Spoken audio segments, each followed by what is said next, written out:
अस्सलाम वालेकुम नाज़रीन इकराम। पैगाम टीवी पर हमारी ज़्यादातर मुलाकातें अब पैगाम डिजिटल के इस चैनल पर होंगी। इसको आप सब्सक्राइब कर लीजिए। नाज़रीन, बढ़ते हैं आज के मौजू की तरफ। आज का मौजू बहुत सुलगता हुआ मौजू है। ये हैरान कुन मामला है कि मशरक़ वुस्ता में आग बुझने की बजाय भड़कती जा रही है। ईरान के बाद एक दफ़ा फिर इसराइल ने शाम पर हमला कर दिया है और ये हमला इस दफ़ा उन्होंने दुरूज़ की आड़ में किया है। ये दुरूज़ कौन है, इनका अकीदा क्या है, ये कब फ़िरका या मज़हब पैदा हुआ, इस बारे में मैं आपको बताता हूँ। नाज़रीन, इनकी तारीख़ 1000 साल पुरानी है। मिस्र पर जिस वक्त फ़ातिमियों की हुकूमत थी, वहाँ एक अजीबो गरीब हुक्मरान फ़ातिमियों में से रहा है जिसको कहा जाता था अल हाकिम बिअम्रिल्लाह। ये अजीबो गरीब करैक्टर था, तारीख़ का सफ़ाक तरीन आदमी था। इसको अपने वक्त का फ़िरौन भी कहा जाता है। इसके अगर आप वो ऑर्डिनेंस देखें जो अपने वक्त में ये पास करता रहा है तो बंदा हैरान रह जाता है। इसने यहाँ तक कि रातों में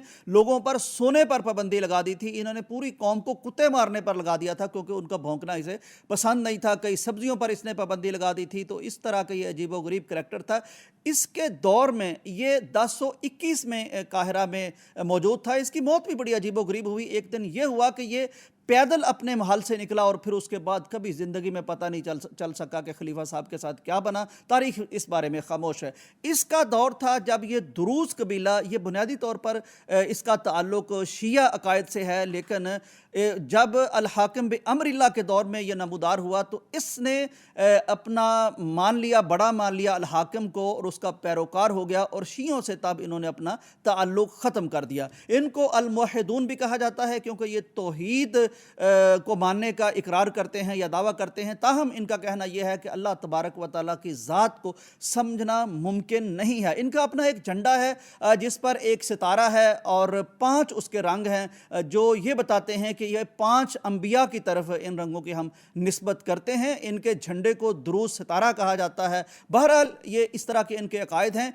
ये इस वक्त दुनिया में इनकी 10 लाख के करीब आबादी पाई जाती है। 1,40,000 प्लस आबादी इनके इसराइल में मौजूद है, गोलान की पहाड़ियों में। ज़ाहिर गोलान की पहाड़ियों पर यानी 67 में इसराइल ने कब्ज़ा किया था। उससे पहले ये इसराइल में मौजूद नहीं थे या उस रकबा वहाँ मौजूद नहीं था। बहुत बड़ी तादाद इनकी ये शाम में भी मौजूद है और ये जुनूबी शाम में मौजूद हैं जो करीब लगता है इसराइल को। तो अब जब यहाँ अहले सुन्नत की हुकूमत आई है, अहमद अशरा की हुकूमत आई है और पिछली हुकूमत चली गई है बशार की और उसको हमने देखा किस कदर जुल्म ढाया गया था, तो अहमद अशरा जो है ये एक नया हुक्मरान है और इसकी कोशिश और ख्वाहिश है कि तमाम अक़लियतों के साथ एक अच्छे ताल्लुक़ के साथ हुकूमत को चलाया जाए। लेकिन ये जो दुरूज़ कबाइल हैं इनकी अपनी नफ्सियात हैं।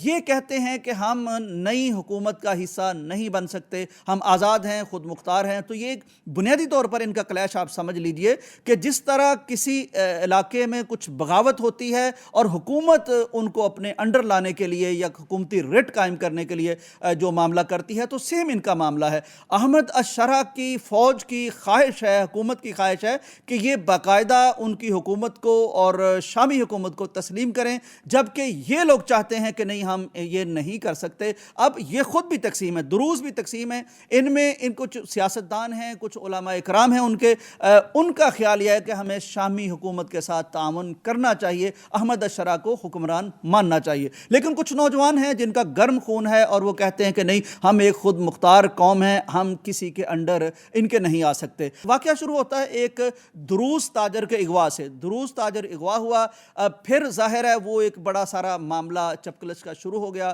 फिर कत्ल गारत शुरू हो गई। फिर शामी फ़ौज ने उस बगावत को कुचलने के लिए या उस मामले को हल करने के लिए वो आगे बढ़ी है। तो उसके जवाब में इसराइल दुनिया को ये बता के कि ये इंसानियत का मामला है, चुनांचे में इंसानों को बचाने के लिए उसने बाकायदा फ़ौजी फ़ज़ाई हमला कर दिया है। शामी फ़ौज पर हमला किया है, दमिश्क पर हमला किया है, फ़ौजी तनसीबात पर हमला किया है। इस कशमकश को देखते हुए 3 ममालिक ने अपना रोल अदा किया है, जिनमें सऊदी अरब, तुर्की, अमेरिका शामिल हैं। उन्होंने इनकी सुलह करवाने की कोशिश की है। ताहम नाज़रीन इकराम, यहाँ मैं आपको बताना ये चाहता हूँ कि इसराइल का ये इक़दाम بتاتا ہے، ایک تو وہ قرآن مجید میں ہم جو پڑھتے ہیں کہ اس قوم کا تعلق ان سے ہے جو نہ ٹک کے بیٹھ سکتے ہیں، نہ دنیا کو چین سے بیٹھنے دے سکتے ہیں۔ ایک طرف ایران پر حملہ کر دیا کہ ان کی طرف سے ہمیں خطرہ ہے، دوسری طرف جو شیعوں کا ایک آؤٹ لیٹ ہے ان کے دفاع میں شام پر حملہ کر دیا گیا ہے۔ یعنی حیرت کی بات یہ ہے کہ ایک طرف آپ شیعہ آبادی کو ایران میں نشانہ بناتے ہیں، ان کو تہس نہس کر دیتے ہیں، دوسری طرف آپ شیعہ آؤٹ لیٹ کے تحفظ کے لیے شام پر حملہ کر دیتے ہیں۔ تو یہ یعنی اسرائیل کی طرف سے آپ کو دوہری چیز دیکھنے کو ملے گی۔ اور سب سے حیران کن بات یا جس پر تعجب کرنا چاہیے وہ یہ ہے کہ وہ کہتا ہے کہ انسانوں کو بچانے کے لیے، میں دروز قبائل کو بچانے کے لیے شامی فوج سے لڑنے والا ہوں، لڑتا ہوں۔